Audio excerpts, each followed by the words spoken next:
কেন জানি বড় হওয়ার সাথে সাথে আগের যে আনন্দ উচ্ছ্বাস কত হাসি ছিল সব নষ্ট হয়ে যাচ্ছে। আগে ছোটবেলায় ভাবতাম যে বড় হলে অনেক আনন্দ, অনেক কিছু পাওয়া যায়, এই সেই। কিন্তু না, যেই বড় হলাম, যেই বড় হওয়ার অর্থ বুঝতে পারলাম, সেই সময়েই তো বাবাকে হারালাম। ঝাটকা পেলাম একটা জীবনের বড়, যেটা কখনো কল্পনা করিনি। বড় হব ঠিক, কিন্তু এত বড় হতে চাইনি যে বড় হলে বাবাকে হারাতে হবে। এতটা বড় তো আমি হতে চাইনি। অনেক কষ্ট হয় বাবাহীনা 4 মাস। অনেক দিন বাবার সাথে কথা হয় না, আর কখনো হবেও না।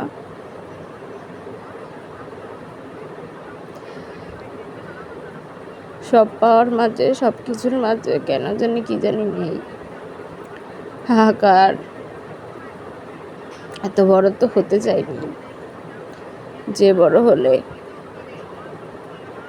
বাবাকে হারাতে হবে।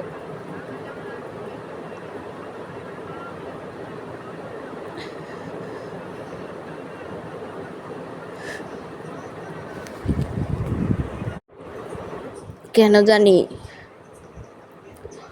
পৃথিবীকে যাকে আপনি পৃথিবীতে সবচেয়ে বেশি ভালোবাসবেন, সেই ভালোবাসার মানুষটা কেন জানি আর থাকে না। হয়তো হারিয়ে যায়, নয়তো আল্লাহ নিয়ে যায়। জানি না, সৃষ্টিকর্তার ইচ্ছা, সৃষ্টিকর্তা যা কপালে রেখেছে, আমাদের ভাগ্যে যা আছে তাই হবে। কিন্তু কখনো কি প্রিয় মানুষগুলোকে ভোলা যায়? আমি তো সেই দিনের কথা এখনো ভুলতে পারি না। সেই দিনই তো দাদার হাত ধরে বাজারে গিয়েছিলাম। অনেক বৃষ্টি নামছিল। আমার দাদা আমার হাত ধরে দৌড় দিয়ে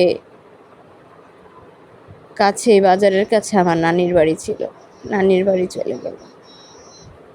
এই তো সেদিনের কথা, দাদাও চলে গেল। কেন জানি মোনাজাত নিলেই দাদার কথা মনে পড়তো। দাদা নেই। দাদা আসলে ছোটবেলায় খুব ভালোবাসছে। প্রতিদিন আমি চকবার আইসক্রিম খাইতাম, তাও আমার দাদার টাকায়।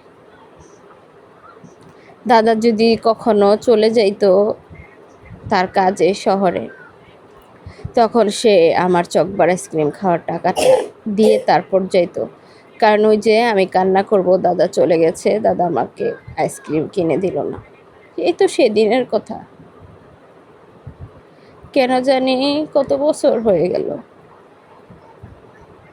কেন প্রিয় মানুষগুলো আমাদের জীবন থেকে হারিয়ে যায় না, অথচ নিয়ে যায় আল্লাহ কেন জানি না। সৃষ্টিকর্তার কি সুন্দর সৃষ্টি,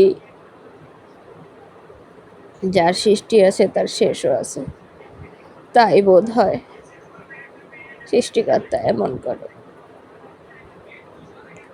কেন আমরা প্রিয় মানুষগুলোকে আজীবন বাঁচিয়ে রাখতে পারি না জানি না, আল্লাহ জানে। কেন জানি আমরা আমাদের হাতে থাকলে আমাদের প্রিয় মানুষগুলোকে কখনো হারাতে দিতাম না। প্রিয় মানুষগুলোকে প্রতিদিন না দেখতে পারলেও মনের মধ্যে আশ্বাস থাকতো, হ্যাঁ প্রিয় মানুষটা তো আছে, আল্লাহ বাঁচিয়ে রাখছে, আল্লাহ বাঁচিয়ে রাখুক। কিন্তু কেমন জানি বুকের পাঁজর থেকে কেড়ে অর্ধেক কলিজাই তো নাই হয়ে যায়। কলিজা আছে ঠিকই, কিন্তু কলিজার কিছু অংশ কেন জানি হারিয়ে গেছে, নাই, ফাঁকা, শূন্য। জানি সেই শূন্যস্থানটা কখনোই পূরণ হবে না, কারণ সেই শূন্যস্থানটা কারো পক্ষে পূরণ করা সম্ভব না।